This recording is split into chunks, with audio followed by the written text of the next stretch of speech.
No sinal da Santa Cruz, livre-nos Deus, nosso Senhor, dos nossos inimigos, em nome do Pai, do Filho e do Espírito Santo.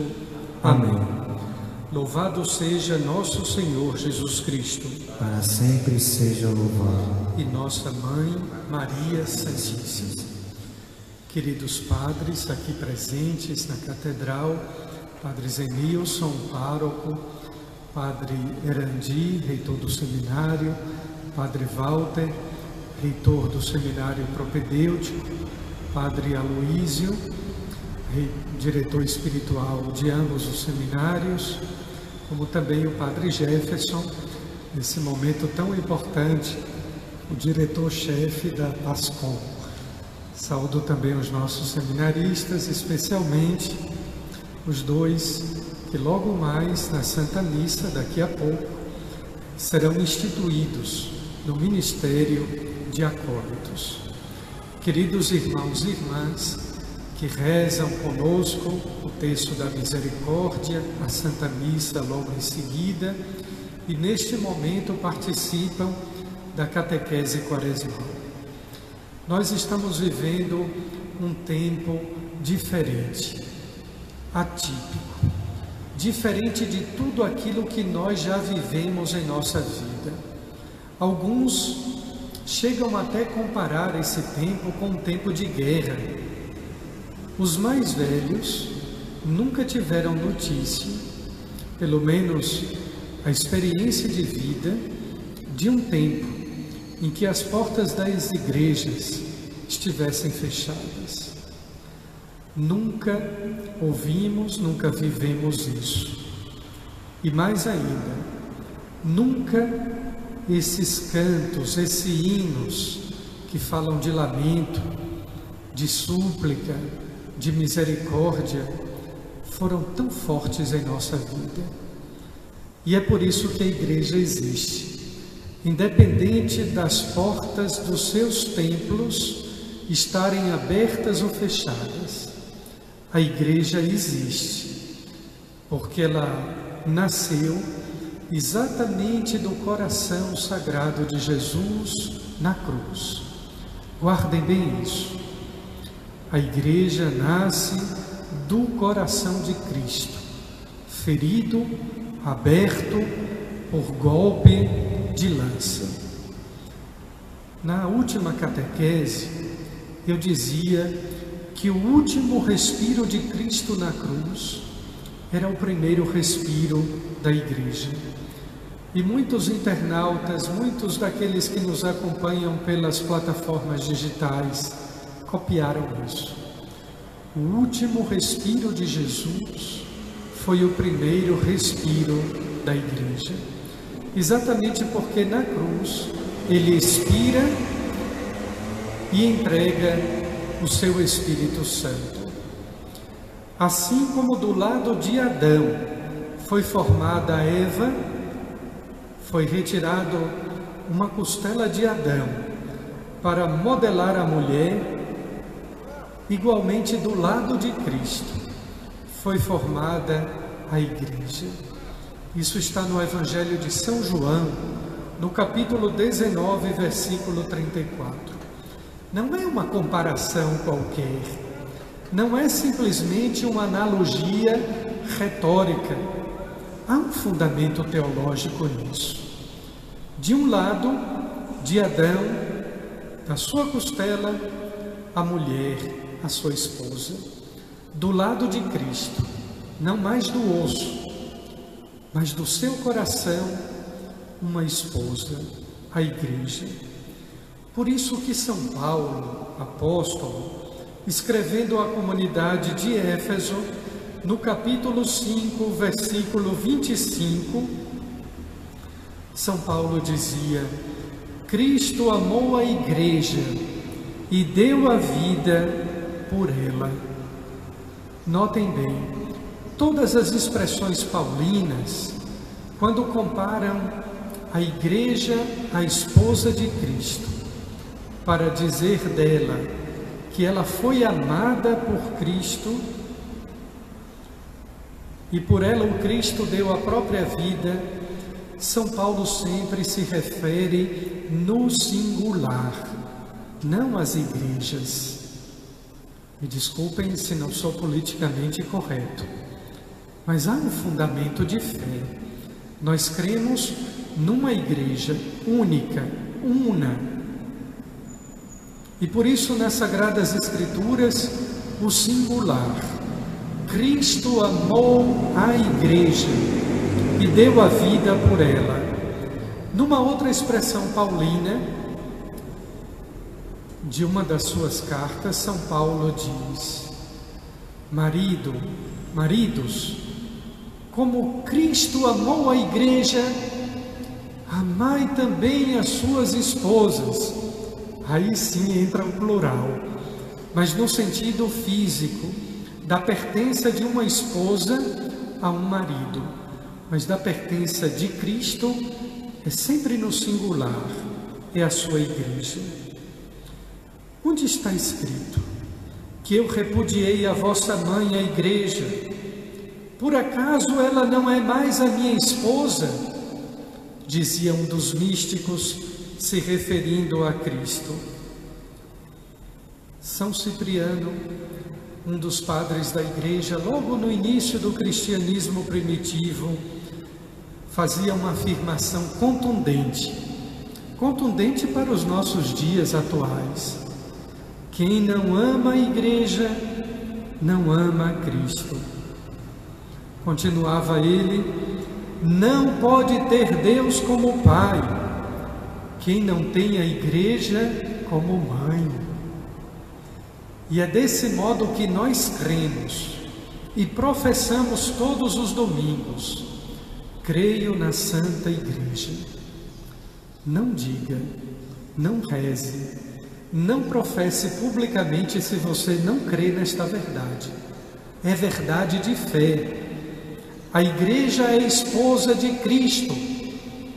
De nada adianta dizer domingo, publicamente no meio dos fiéis: creio na Santa Igreja, e depois falar mal da igreja. Não adianta dizer que crê na igreja e escolher as partes da igreja que você vai crer ou não. Aliás, a palavra herege significa exatamente isso: aquele que escolhe partes, para crer e para não crer.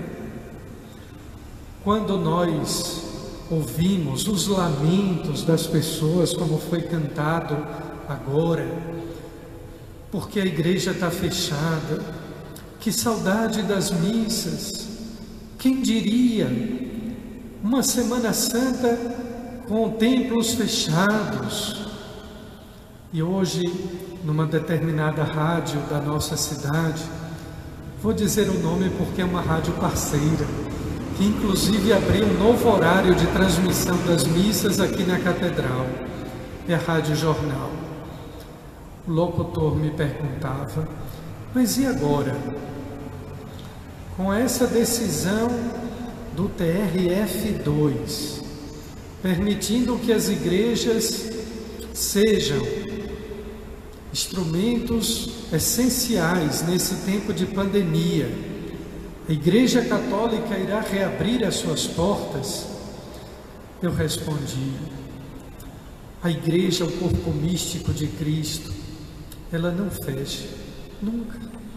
Porque no dia que nós fomos batizados, nós entramos nela. Entramos não apenas pela porta, porque as pias batismais antes se encontravam nas portas das igrejas. Entramos na porta da igreja pelo primeiro sacramento, que é o batismo. Havíamos nascido, todos nós nascemos com a mancha, com a marca do pecado original. E pelo batismo recebemos a graça da filiação divina e da pertença à igreja. Agora imaginem vocês, queridos irmãos, se fosse apenas um lamento, se fosse tão somente uma súplica de misericórdia. Mas não, é a súplica, é o lamento do corpo místico de Cristo, de toda a igreja.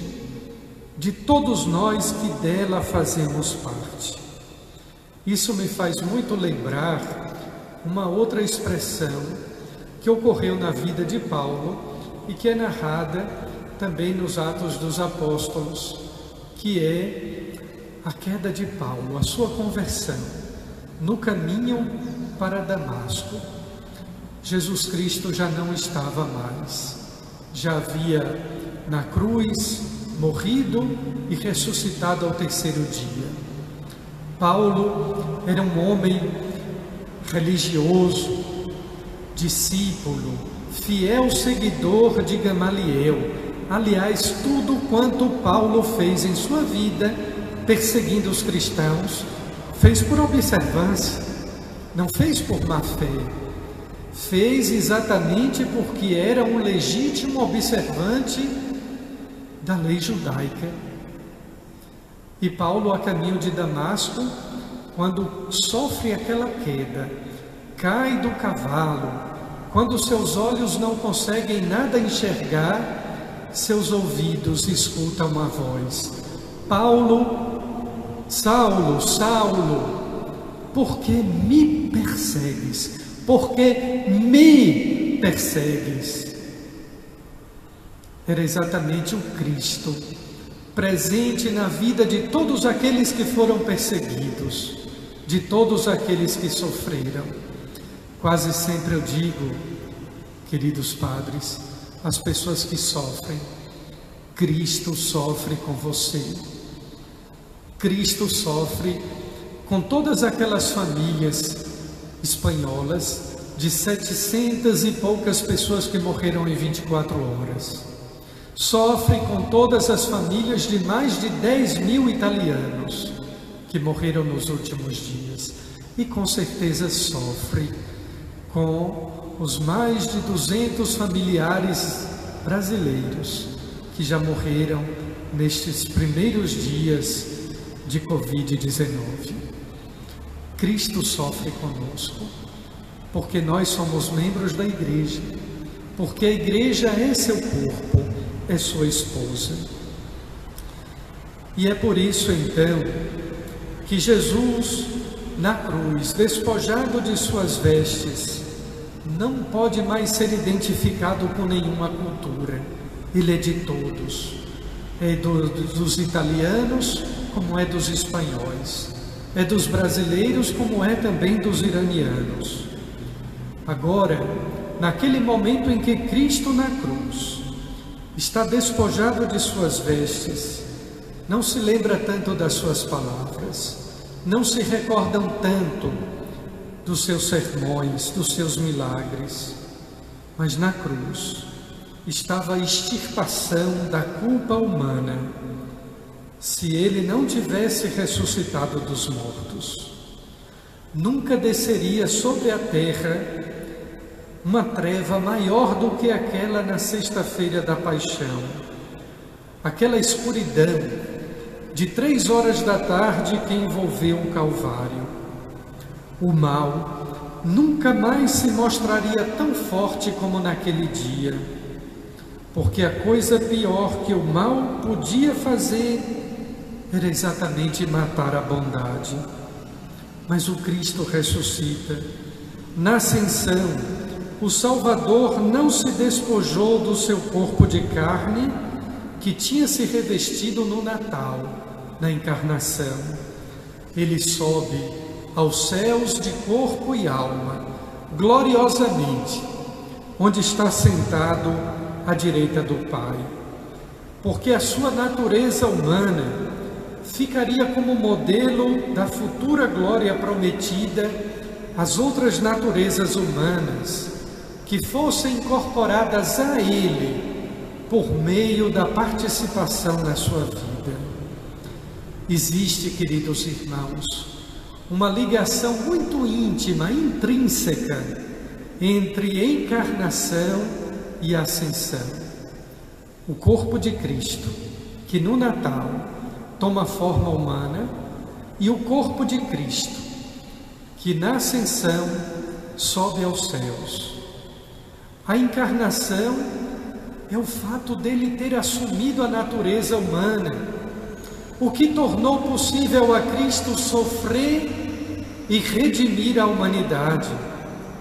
A ascensão exaltou à glória essa mesma natureza humana que foi humilhada até a morte. É por isso que até séculos atrás, poucos séculos atrás, não se admitia a cremação dos corpos. Por isso que até muito tempo atrás, ou algum tempo atrás, e até hoje isso deve prevalecer, o nosso corpo possui uma incomparável dignidade. A natureza do novo corpo de Cristo é a Igreja. Se não fosse a Igreja católica, não receberíamos o corpo de Cristo dado, ofertado na cruz e oferecido no banquete da Eucaristia. Para fazer membro desse corpo de Cristo, que é a Igreja, os homens têm de nascer para Ele, renascer pelo Espírito, nas águas do batismo que nos fazem filhos adotivos. E é por isso que São Paulo dizia na segunda leitura de domingo, que nós somos destinados a uma vida espiritual e não apenas a uma vida carnal. Pois bem, essa vida que nasce do Espírito começa exatamente no batismo e através da Igreja Católica. Segundo, a unidade da Igreja. A unidade neste novo corpo consiste em participar de sua vida. Permanecei em mim, e eu permanecerei em vós. Eu sou a videira, vós sois os ramos. Me chamou a atenção, há uns 3 ou 4 anos atrás, numa sexta-feira da Paixão, que todos nós certamente assistiremos ou pela Rede Vida ou pela TV Canção Nova, a celebração da Paixão transmitida diretamente da Basílica de São Pedro. Ali, naquele momento, sempre é um capuchinho quem faz o sermão. E há 4 anos atrás, o Frei Raniero Cantalamessa, divinamente inspirado pelo Espírito Santo, comparava a unidade da Igreja com a túnica de Cristo. Não quiseram rasgá-la e por isso a sortearam. A unidade da Igreja é assim, queridos irmãos, é única, ninguém pode rasgar, mas infelizmente muitos fazem sorteio. Terceiro, o corpo de Cristo será como todas as coisas vivas, pequeno e grande, semelhante ao grão de mostarda, crescerá até a consumação do mundo. Pequenas capelas, onde Jesus sacramentado está ali, grandes catedrais, templos bonitos, grandes e pequenos, fechados no mundo inteiro, mas como um grão de mostarda crescendo no coração e na alma de todas as pessoas. Quarto, o corpo de Cristo seria formado de dentro para fora, do seu coração, onde como uma semente é germinando dentro da terra, até uma monstruosidade espiritual, na sua grandeza, na sua imponência, mas seria uma monstruosidade espiritual se tivesse uma dúzia de cabeças e muitos corpos.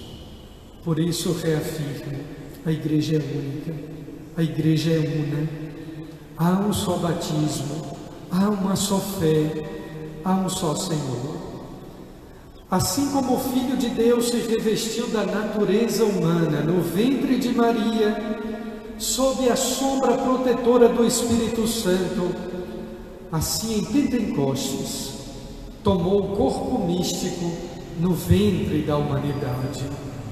O corpo místico de Cristo não é físico como o corpo humano, nem moral como um clube, um partido ou uma ONG, mas é um corpo espiritual por causa do Espírito Santo, que o torna e por isso é um corpo místico, do mistério, da unidade que o Espírito Santo costura, realiza no mundo inteiro. Mas afinal, queridos irmãos, como podemos definir ainda mais a Igreja como sendo o corpo místico de Cristo? É a pessoa de Cristo, prolongada em cada sacramento, em cada batismo, em cada confissão, em cada Eucaristia. São Paulo chegou à compreensão dessa verdade quando, no momento da sua conversão, que citei agora há pouco, ninguém odiou tanto a Cristo como ele. Os primeiros membros do corpo místico de Cristo pediam a Deus, suplicavam ao Pai que enviasse alguém para refutar Saulo. No retiro do clero, eu dizia: Deus ouviu esta oração do povo cristão e enviou Paulo para responder a Saulo. No caminho de Damasco, Paulo viu-se cercado por uma grande luz e por uma voz: Saulo, por que me persegues? Está exatamente nos Atos dos Apóstolos, capítulo 9, versículo 4. O versículo seguinte, o versículo 5, é onde Saulo, obtém a resposta: eu sou a Jesus, a quem tu persegues. Continua a reflexão envidada há pouco: eu sou Jesus, que sofre de coronavírus, de Covid-19, sofre de fome, sofre de desemprego, sofre por tantos males. O corpo místico de Cristo abrange todas as pessoas. Mas como era possível a Saulo perseguir a Cristo, que já estava sentado à direita do Pai? Retomemos o capítulo 19 de São João. Cristo estava ali exatamente porque a Igreja era a sua esposa, formada do seu lado, do seu coração. Cristo ama a Igreja, como dizia Paulo, escrevendo aos Efésios. Cristo amou a Igreja e deu a vida por ela. Cristo ama a Igreja em esperança, por aquilo que ela será, a Jerusalém celeste, mas a ama também por aquilo que ela é, o sacramento da salvação, o canal da graça. Por isso é que nós rezamos, e assim concluímos a nossa catequese quaresmal, que cremos na remissão dos pecados, exatamente quando, professando a nossa fé, o símbolo apostólico, nós rezamos: creio na Santa Igreja Católica, na comunhão dos santos, na remissão dos pecados, na ressurreição da carne e na vida eterna. Esses últimos artigos vêm logo em seguida da Igreja Católica, da nossa fé na Igreja, exatamente pelo fato de que ela é sacramento de salvação, canal da graça. Sem ela, o corpo místico de Cristo não chegaria até nós. Lamentamos profundamente. Queria eu ter a possibilidade de, apenas por um decreto do governo, abrir as igrejas neste tempo da Semana Santa, mas não convém, não é prudente. O mundo inteiro está isolado, afastado, as fronteiras fechadas, as pessoas em suas casas, todas para evitar o contágio. Não seria eu o único e responsável a abrir isso. A igreja sim é essencial, e ela será essencial. Ela exercerá o seu papel fundamental na vida dos cristãos da Diocese de Caruaru em tempos mais difíceis, que nós esperamos que não sejam tão difíceis quanto no resto do mundo. Mas uma coisa eu lhes asseguro, em nome da igreja e em nome de todos os sacerdotes, nós estaremos presentes na vida de vocês, na vida dos doentes, dos enfermos, dos moribundos. Se pudermos, não deixaremos ninguém sem Cristo, sem receber os sacramentos. Que Deus seja louvado sempre, porque isto também é uma grande lição que a humanidade está recebendo. A humanidade padece e sofre, mas nós nos reergueremos, seremos melhores e seremos mais próximos de Deus. Não adianta que tudo isso passe sem que nós não dependamos mais de Deus. Quanta ironia, quanta chacota fizeram no carnaval em nome da arte, em nome da cultura, em nome de ideologias. Agora estamos todos apavorados, tantos amedrontados, com medo da morte bater à porta das nossas famílias, das nossas casas. Não é castigo de Deus, mas é uma lição que Deus está nos dando. E eu dizia domingo, aqui com o Padre Zenilson, exatamente deste mesmo púlpito, fugindo do sol. Nós, tantas vezes, gostamos de ser igreja. Nos momentos que Cristo é ridicularizado, a gente não defende a igreja. A gente quer ser polido, politicamente correto. Tantas vezes nós nos achamos inteligentes, modernos, tecnológicos. Os cientistas ainda não descobriram uma vacina. De nada adianta mandar chamar um cientista nos Estados Unidos, porque lá já morreram mais de 4.000 pessoas. Não adianta chamar um cientista da Europa, ou da Ásia, da China, do Japão. Não tem vacina. Quem nós vamos chamar? Deus. Porque nós dependemos e devemos aprender isso. Essa é a lição. A humanidade depende de Deus. Mandemos chamar Deus em nossa vida, em nossa casa, em nossa história, para que o mundo que agora padece seja um mundo melhor.